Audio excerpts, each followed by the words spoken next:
doing things a little different. I'm not going to use the podiums. So picture this. You're that kid that sucks at anything sporty. Always picked last, you're strategically placed in the back during dance performances, you're the outfield in baseball. You all know this kid, right? This kid is me. Completely uncoordinated, I suck at learning any sort of routine, and I have wicked stage fright. So when I was asked to be a celebrity performer in the local charity event, Swinging with the Stars, I was sick. If you guys don't know the event, it's just like Dancing with the Stars, where a celebrity gets paired up with a professional dance partner to create and perform a routine and compete for the win. So fear and anxiety took over, and I thought never would I put myself in front of this many Saskatoon people and go through that level of embarrassment. Then I spun it around. Well, what if I wasn't the worst? Then maybe I could be the best. What would happen if I changed my perspective and stepped way out of my comfort zone? And what would happen if I could win? So I said yes. I set my terms. I wanted to learn hip hop, have a partner who was as committed as me, and dance to Michael Jackson, which is a crowd pleaser that hasn't been done yet. The group paired me up with a professional choreographer and hip hop dancer who had just moved back from LA, who's here tonight, and we went to work. So he built us a routine, and I carefully learned every move and practiced almost every single day for 5 months. The fear pushed me to be greater than I could have ever been without it. And in the end, I crushed it. 2 years in a row.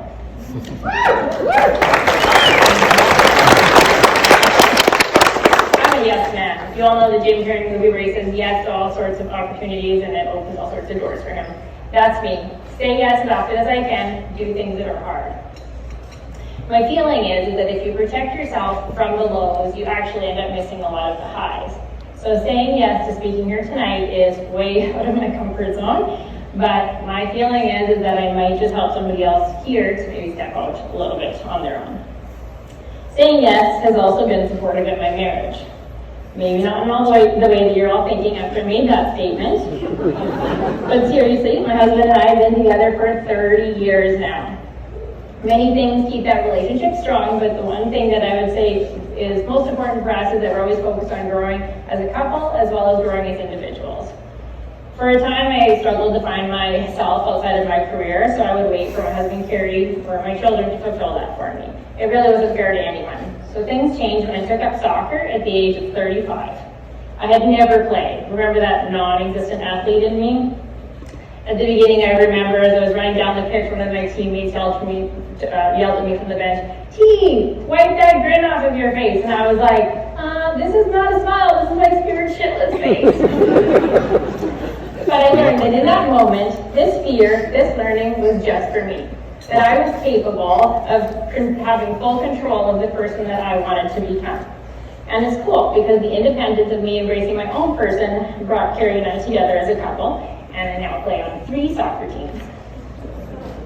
I'm a dive right in kind of person. I'm on a tireless quest to live every moment with purpose, meaningfulness, and adventure. I hate to sit still. I care deeply, I love madly, and I always do everything to the best of my ability. I lost my mom to breast cancer when she was only 6 years older than I am today. So I am aware that life is a blip, and time shouldn't be squandered.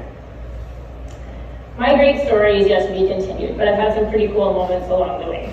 Some exhilarating, some incredibly challenging, and some that I thought were never possible for somebody like me. But all important lessons in shaping who I am today. So tonight I'm going to talk about saying yes, figure out what makes you tick and embracing it, and how you can't have freedom without trust. One of the biggest lessons that I have learned is that you shouldn't apologize for who you are, ever. Figure out what makes you tick and embrace it. In my younger years, I didn't really know where I fit in. I've always been a little socially awkward, a bit of a slow learner, and very mediocre at everything that we were taught was important.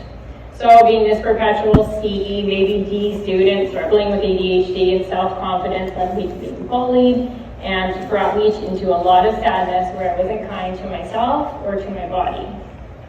But the thing is that I knew that I wanted to be better than this person I had let myself become. So I had to learn to love myself. I had to embrace my quirkiness, leverage my weaknesses as strengths, and spin it as a way to leave my stamp on the world. Sorry, I'm just gonna grab some water. So I'll tell you a bit about my career journey.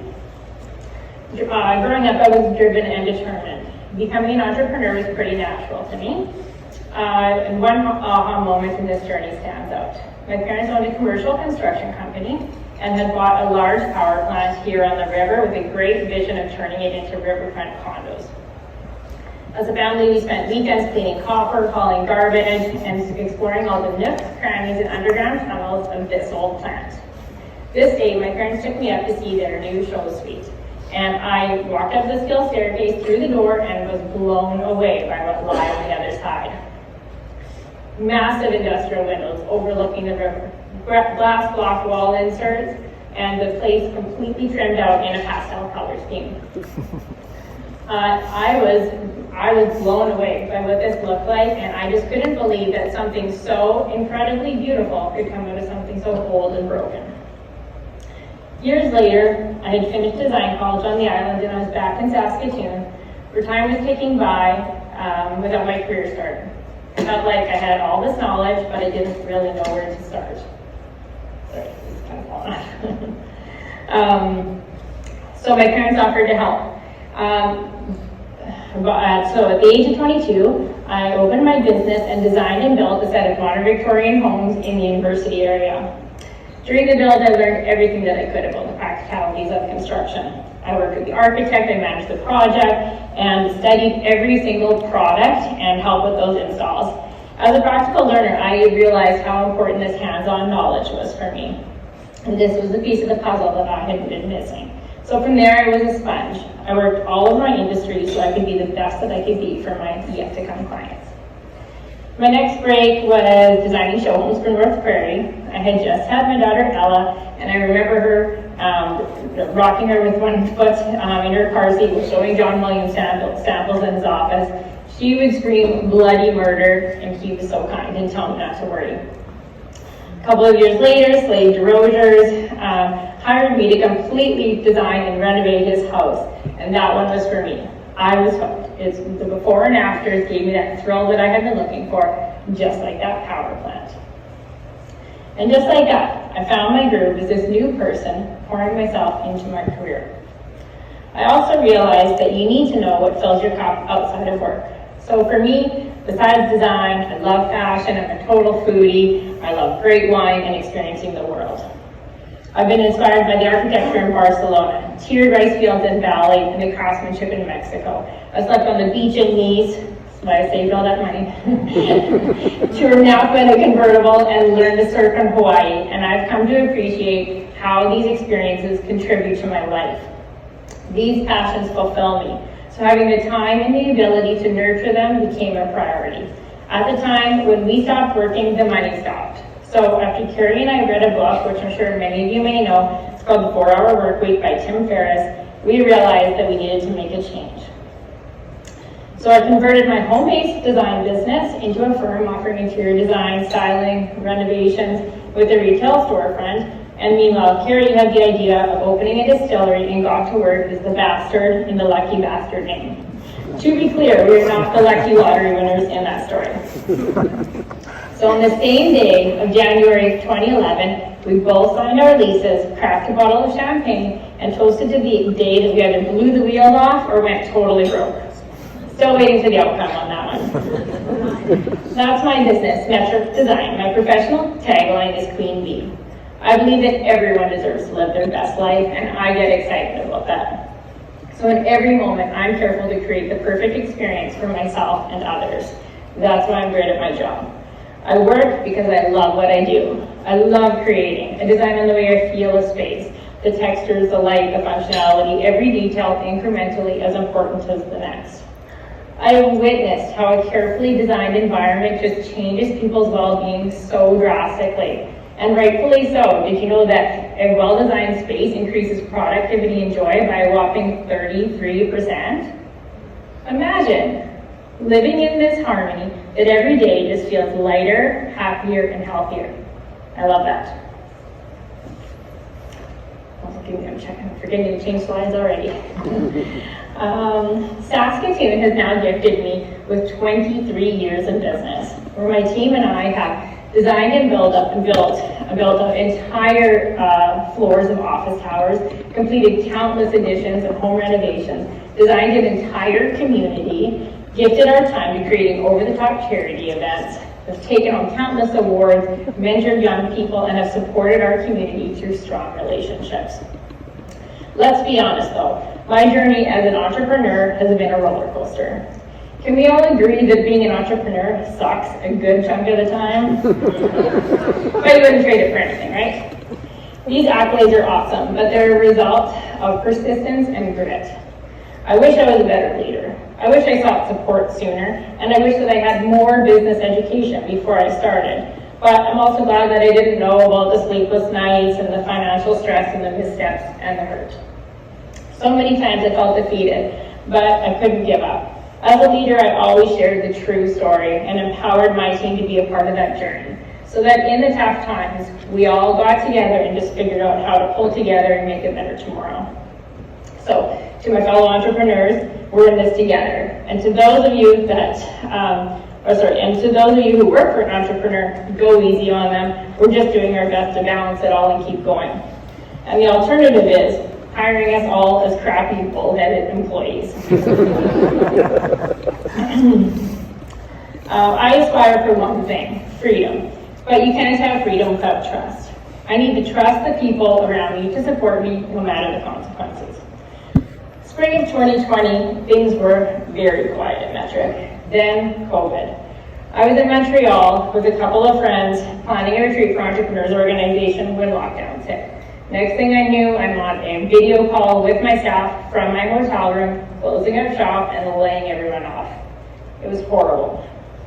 At this point in Metric, we were primarily focused on commercial design and build, and as we all know, business stopped.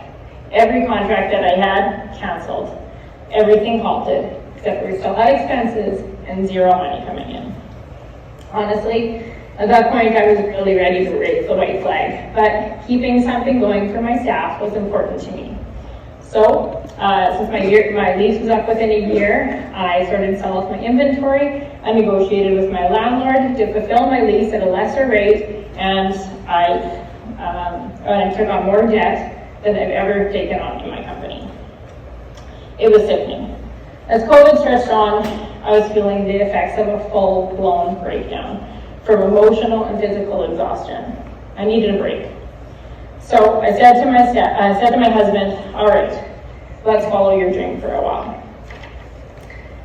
Next thing I knew, I handed the keys over to my staff for a bit. We sold our dream property that we were going to build on in River Heights, and our family bought a 35-year-old, 50-foot Italian yacht for $90,000. We packed up our house, we tossed it on Airbnb, we loaded up our car, and we drove to the West Coast to go and live on this yacht for the summer. Let me tell you that we had never even been on a yacht before. We had no experience and no understanding of how to take care of this boat or maneuver it on the ocean. Carrie had always dreamed of living on a boat. I kind of hated the idea of all of this. Didn't really like boats. I get motion sick. The vulnerability of the ocean just scares me, and I'm scared of sea life. So this is way out of my comfort zone. Our family embraced this new adventure, and together we learned how to drive this giant beast on the ocean, which is a heck of a lot more difficult than you might think. We fixed up this boat for the entire summer. We furnished, stained, painted, scrubbed, buffed, and outfitted it with the best wine, decor, dishware, you name it. But this boat was a big lemon. When it wasn't broken and we could finally head out, we smoked out harbors, leaked diesel and oil everywhere. We fill up our 400-gallon water tanks and they would pour out into the ocean within an hour. We bumped boats, scraped docks, and tested our lungs yelling at each other while trying to dock and anchor. But to our family, this boat offered us a new beginning and something totally new to focus on in a time where everything was so awful and uncertain in the world. And in the end, I learned to love the ocean, the memories that this adventure gave us, and the beautiful life that it could bring to our family.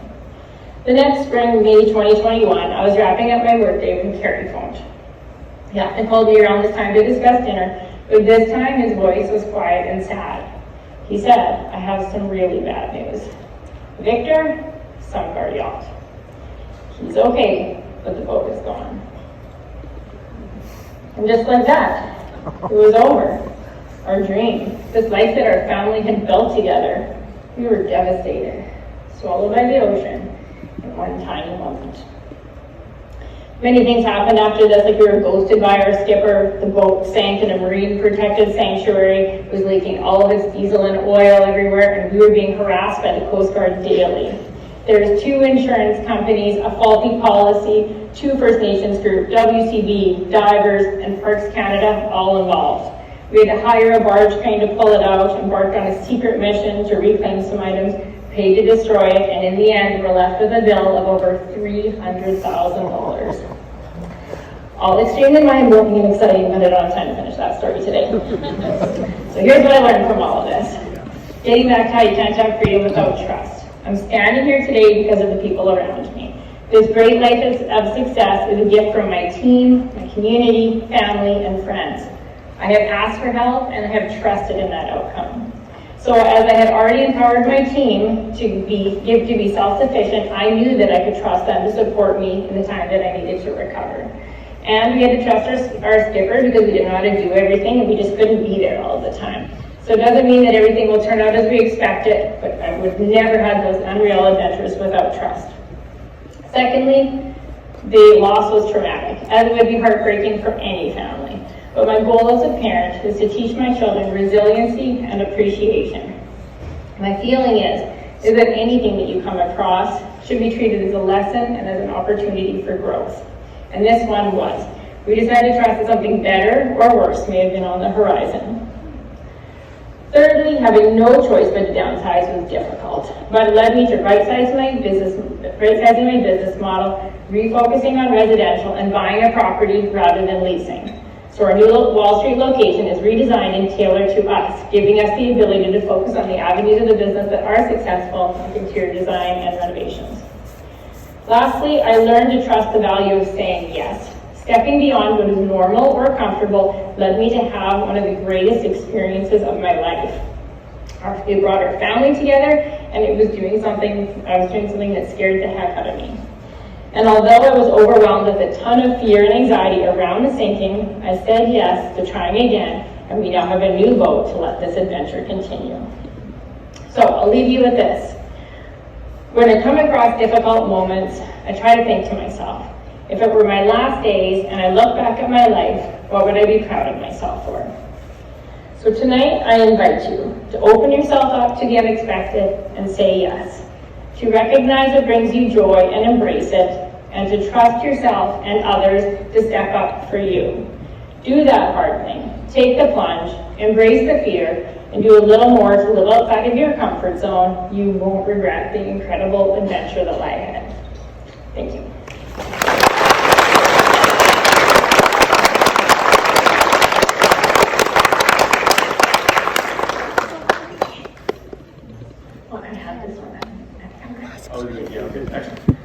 Thank you, Tamara. That was wonderful. If you haven't heard